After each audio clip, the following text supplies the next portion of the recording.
कहानी की शुरुआत में हम एक छोटे बच्चे एली को देखते हैं जो अपने घर के गार्डन में भाग रहा था। अचानक भागते भागते उसका दम घुटने लगा था और उसका चेहरा लाल हो जाता है और वो बेहोश हो जाता है। जब उसे होश आता है तो हमें यहाँ पर पता चलता है कि एली को कोई खतरनाक बीमारी है जो खुली हवा में सांस नहीं ले सकता था। उसके बाद एली की मॉम उसके पास आती है और कहती है कि आज हमें एक डॉक्टर से मिलने जाना है। एली की बीमारी बहुत खतरनाक थी, इसलिए एली के पास एक सूट था जो कि उसके अंदर हवा नहीं जा सकती थी। वो सूट को पहनकर बाहर ही जाता था और अगर एली ऐसे ही बाहर गया तो बाहर की हवा उसके पूरे जिस्म को जला देगी। वो सूट पहनता है और अपनी मॉम डैड के साथ जाने के लिए तैयार था। रास्ते में उसके डैड उसे बताते हैं कि आज हम जिस डॉक्टर के पास जा रहे हैं मैंने उनके बारे में बहुत सुना है, वो बहुत अच्छी है और शायद इनके पास जाने के बाद हमें कहीं और जाने की जरूरत न पड़े। एली और उसके मॉम डैड बातें करते करते डॉक्टर के घर पहुंच जाते हैं जिनका घर बहुत बड़ा था मगर एक सुनसान इलाके में था। उनके घर के दरवाजे भी कंप्यूटराइज थी जो अपने आप खुलते थे। एली घर में जाता है तो सबसे पहले उसे कुछ मशीन से होकर गुजरना पड़ता है जो उसे साफ कर रही थी। इसके बाद एली की मुलाकात डॉक्टर से होती है जो कहती है कि तुम्हें अब सूट पहनने की जरूरत नहीं है, मेरा घर एयर टाइट है, यहाँ पर बाहर से हवा नहीं आती, इसलिए तुम्हें कोई नुकसान नहीं होगा। लेकिन एली को डॉक्टर की बातों पर यकीन नहीं आता। पर जब एली अपना सूट निकालता है तो उसे कुछ भी नहीं होता। उसको ऐसा देखकर उसकी माँ बहुत ज्यादा खुश होती है और खुशी से रोने लगती है। वो एली को गले लगाती है क्योंकि वह बहुत समय के बाद उसको ऐसा देख रही थी। एली डॉक्टर से बहुत सवाल पूछता है और कहता है कि क्या आप मुझे ठीक कर देंगे और मुझसे पहले आपने कितने बच्चों को ठीक किया है। डॉक्टर कहती है कि हाँ मैं तुम्हें ठीक कर दूंगी और मैंने तुम्हारे जैसे बहुत से बच्चों की जान बचाई है। अब डॉक्टर उसे नहाने को कहती है। एली बहुत समय के बाद नहा रहा था, उसे ऐसे खुद को देखकर रोना आ जाता है। अब उसे डॉक्टर एक कमरा दिखाती है और कहती है कि ये तुम्हारा कमरा है, तुम यहाँ पर आराम करो, हम कल सुबह मिलेंगे। अब यहाँ से असल में कहानी शुरू होती है। जब एली सो रहा था और रात को उसे अपनी खिड़की से कुछ आवाजें आने लगी थी। जिस आवाज को सुनकर एली उसके पास जाता है तो उसे वहाँ पर देखकर ऐसा लग रहा था कि जैसे कोई खिड़की के पास आकर सांस ले रहा था क्योंकि खिड़की पर भाव के निशान दिखाई दे रहे थे। वह डरकर भागते हुए अपने मॉम डैड के कमरे में जाकर सो जाता है। अब वो अगली सुबह यह बात सबको बता देता है। सबको यह सुनकर ऐसा लग रहा था कि शायद एली ने एक बुरा ख्वाब देखा है जिस वजह से उसे ऐसा लग रहा था। उसके बाद डॉक्टर एली को एक कमरे में लेकर जाती है जहाँ पर इसका इलाज होने वाला था और उसकी ट्रीटमेंट शुरू कर देते हैं जिससे उसके शरीर के अंदर से डेड सेल्स को खत्म कर सके। मगर तभी उसके शरीर में अजीब सा होने लगता है जिससे उसकी सारी बॉडी एलर्जी से लाल हो गई थी। उसे बहुत ज्यादा तकलीफ होती है, इस वजह से वो बेहोश हो गया था। लेकिन जब उसे होश आता है तो वह खुद को एक कमरे में पाता है। वहाँ खिड़की पर एक लड़की पत्थर मार रही थी। एली अंदर से ही खिड़की पर खड़ा होकर उस लड़की से बात करता है। वह अपना नाम एली बताती है। वह एली से कहती है कि क्या तुम बीमार हो और तुम भी खुली हवा में सांस नहीं ले सकते, तुम्हें भी कोई एलर्जी है? क्योंकि अक्सर यहाँ पर वही बच्चे इलाज के लिए आते हैं जिनको किसी तरह की एलर्जी होती है जो खुली हवा में सांस नहीं ले सकते। वो एली को अंदर आने के लिए कहता है और वह इतना कहकर वहाँ से चली जाती है। जब एली अपने कमरे में जाने वाला था तो उसे अपने पीछे से किसी की आहट महसूस होती है। उसे ऐसा लग रहा था कि जैसे कोई उसके पीछे आ रहा है। एली पीछे देखता है तो उसे एक खौफनाक लड़की दिखाई देती है जो उसे पकड़ने के लिए उसके पास आ रही थी। मगर तभी उसके डैड वहाँ पर आ जाते हैं जो उसे डांट कर कहते हैं कि इतनी रात को तुम यहाँ पर क्या कर रहे हो, और उसे अपने साथ ले जाते हैं। अब खाना खाते हुए एली अपनी मॉम को कहता है कि मैंने एक लड़की को देखा, उसने भी मरीजों वाला सूट पहना हुआ था। शायद मेरे अलावा भी यहाँ पर कोई लड़की है जो अपना इलाज करवाने के लिए आई है। जिस पर उसकी माँ कहती है कि नहीं ऐसा तो कुछ नहीं है, हमारे अलावा यहाँ पर कोई नहीं है, तुमने किसी नर्स को देखा होगा।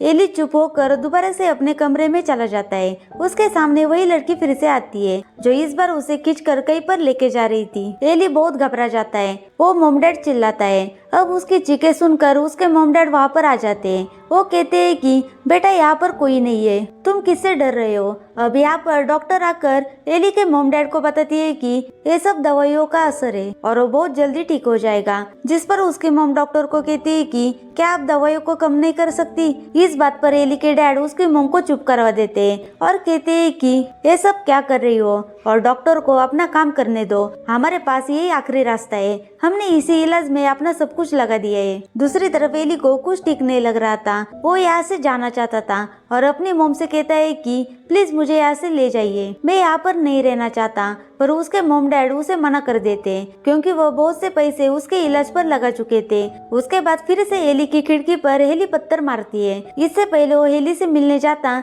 तभी वही लड़की जो हर जगह पर उसे नजर आ रही थी वो उस पर हमला करती है। एली डर कर अलमारी में छुप गया था और जोर जोर से चिल्लाता है। वहाँ पर उसके मोम डैड भी आ गए थे, मगर इस बार लड़की एली के अलमारी पर उसका नाम लिख देती है जो बार बार लिखा हुआ था और वो अलमारी को तोड़ देती है। इतना सब कुछ देखकर सब यही सोच रहे थे एली यह सब यहाँ से जाने के लिए कर रहा है। ये सब होने के बाद एली हेली से मिलता है और उसे बताते है कि मुझे ऐसा लगता है यहाँ पर एक लड़की का भूत है जो मुझे डराना चाहता है और वो मुझे मारने की कोशिश करती है।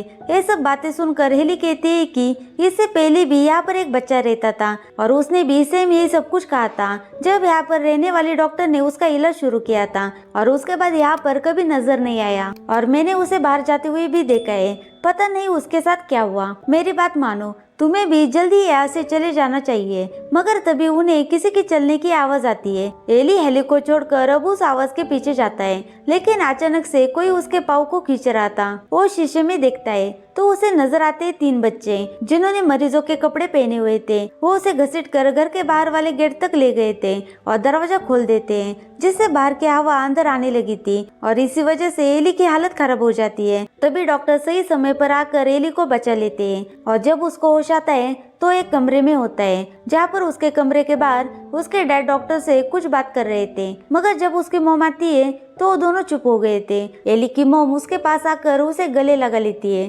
तभी वो उसके कमरे में उसी अलमारी को देखती है जिस पर एली का नाम लिखा हुआ था। दरअसल वो एक दरवाजे का कोड था। असल में जो भूत लड़की एली के पीछे पड़ी हुई थी उसे कुछ दिखाना चाहती थी। ये सब बातें जानकर एली हेली को बताता है और कहता है कि शायद मैं जानता हूँ कि ये कहाँ का कोड है और कहता है ये उसी दरवाजे का कोड है जहाँ पर एली को डॉक्टर ने इलाज के लिए लेके गए थे। एली रात को उस कमरे के अंदर जाने का प्लान बनाता है और रात को चुपके से इस कमरे में पहुंच जाता है और इसका कोड वही था जो भूत लड़की ने अलमारी पर लिखा था। उस कमरे में जाकर एली सब कुछ चेक करता है। उसे एक लॉकर में कुछ बच्चों की फाइल्स मिलती है और वो मर चुके थे। उसमें एली का नाम भी था। सभी फाइल्स में साफ लिखा था कि इलाज की 3री स्टेज के बाद कोई भी बच नहीं पाया और ये वही मरे हुए बच्चे थे जो एली को तंग कर रहे थे। दूसरी तरफ एली की मॉम उसके डैड से पूछती है कि आप डॉक्टर से क्या बात कर रहे थे। उसके डैड कहते हैं कि शायद एली यहाँ पर भी ठीक नहीं हो पाएगा और अब जो उसका इलाज होने वाला है उसकी जान को खतरा है। ये सब बातें सुनकर एली की मॉम एली के डैड पर गुस्सा करती है और कहती है कि इसका मतलब तुम अब तक मुझसे झूठ बोल रहे थे और तुमने कहा था कि एली का इलाज यहाँ पर हो जाएगा और उसकी जान को भी कोई खतरा नहीं होगा। ये बातें सुनकर वो मायूस हो जाती है। वह गुस्से में अपना सामान को पैक करके एली को लेकर यहाँ से जाना चाहती थी। इस लड़ाई में डॉक्टर भी जाग जाती है। वो एली की मोम से कहती है कि मुझ पर भरोसा करो, सब ठीक हो जाएगा। एली अपने डैड के पास आता है और उन्हें फाइल्स के बारे में बताता है जो उसने देखी थी और कहता है कि डॉक्टर ने बहुत सी मासूम बच्चों की जान ली है, हमें यहाँ से जल्दी जाना चाहिए। मगर एली के डैड को यह लग रहा था एली जानबूझकर ऐसी कहानियां बना रहा है क्योंकि वो किसी भी हालत में यहाँ से जाना चाहता था और इसलिए वो धोखे से बेहोशी का इंजेक्शन लगाकर उसे बेहोश कर देते हैं। जिसके बाद उसे डॉक्टर 3री स्टेज के इलाज के लिए लेकर जाते हैं। एली जोर से चिल्लाकर सबसे यही कह रहा था कि प्लीज मेरी बात का यकीन करो, इस डॉक्टर ने बहुत से बच्चों को मारा है। यहाँ पर एली को नर्स ने पकड़ लिया था मगर वो नर्स के हाथ को काट कर यहाँ से भाग जाता है और जाकर डॉक्टर के रूम में छुप जाता है। उसे उस कमरे में खुफिया दरवाजा दिखाई देता है जो उसे एक तहखाने तक ले गया था जिसे देखकर वह हैरान था। मगर वहाँ की हवा नुकसानदायक थी और दोबारा से उसे एलर्जी हो जाती है। वो बेहोश हो गया था मगर जब उसे होश आता है तो वो देखता है कि वो बिल्कुल ठीक था और सही तरीके से वहाँ पर सांस ले पा रहा था। अब एली भी समझ चुका था कि उसके मॉम डैड अब तक उसे झूठ बोल रहे थे कि वो बीमार है। असल में वो बिल्कुल ठीक था। वह अपनी मॉम डैड से बहुत गुस्सा था। तभी थोड़ी देर बाद उसकी माँ आती है जो उसे कहती है कि मैं जानती हूँ तुम मुझसे बहुत नाराज हो, मैंने तुमसे झूठ बोला है मगर मेरा यकीन करो ये सब मैंने सिर्फ तुम्हारे लिए किया है। सही वक्त आने दो, मैं तुम्हें सब कुछ बता दूंगी। लेकिन अचानक एली बेहोश हो जाता है। जब उसकी मोम लॉक खोलकर उसे देखने अंदर जाती है तो वो अपनी मोम पर हमला कर देता है। इसका मतलब यह था कि वो बेहोश होने का नाटक कर रहा था। उस हमले की वजह से उसकी माँ बेहोश हो जाती है और इसी बात का फायदा उठाकर वो यहाँ से भाग जाता है। बाहर आकर वह अपने कमरे की खिड़की को तोड़ने की कोशिश करता है, जहाँ पर दूसरी तरफ हेली भी खड़ी हुई थी। इससे पहले वो बाहर जा पाता तभी नर्सेस आकर एली को पकड़कर इलाज के लिए ले जाते हैं। वही दूसरी तरफ एली के मोम को भी होश आ गया था, जो तहखाने से बाहर आने लगती है। तभी उनकी नजर एक कुएं पर पड़ती है। जब वो उसे खोलकर देखती है तो उसके अंदर बहुत से बच्चों की लाशें पड़ी थी, जिसे देखकर वो डर गई थी और समझ जाती है कि एली सच बोल रहा था और वो चाकू लेकर एली की जान बचाने जाती है, जहाँ पर एली का इलाज चल रहा था। पर एली के डैड चाकू को छीन लेते हैं और डॉक्टर को देखकर इलाज शुरू करने के लिए कहते हैं और एली को बांधकर किताब को पढ़ने लगते हैं और साथ ही साथ एली के ऊपर एक वाटर डाल रही थी।